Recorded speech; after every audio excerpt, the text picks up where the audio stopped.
知らない、いつ巡り合うのかを。私たちはいつも知らない、どこにいたの、生きてきたの、遠い空の下、二つの物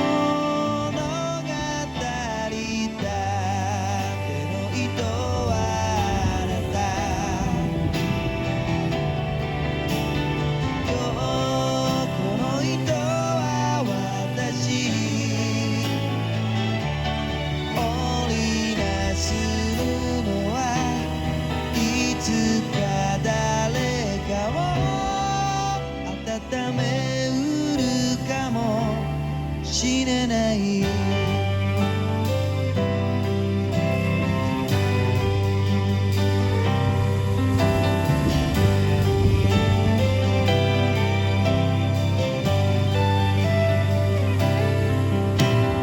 なぜ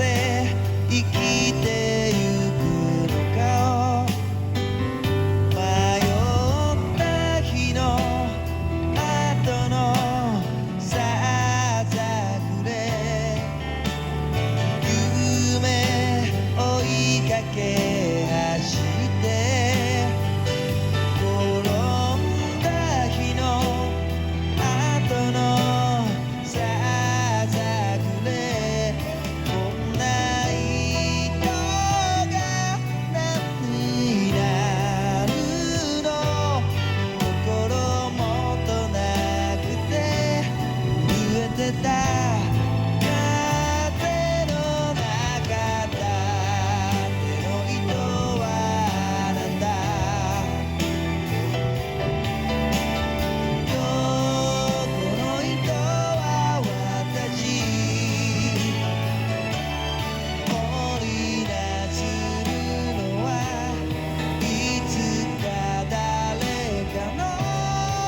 傷をかばうかもしれない。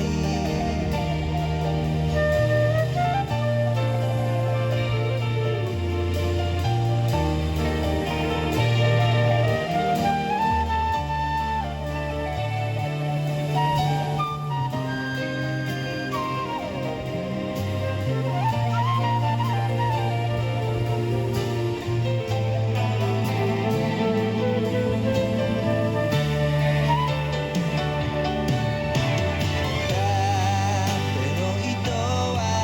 あなた、今日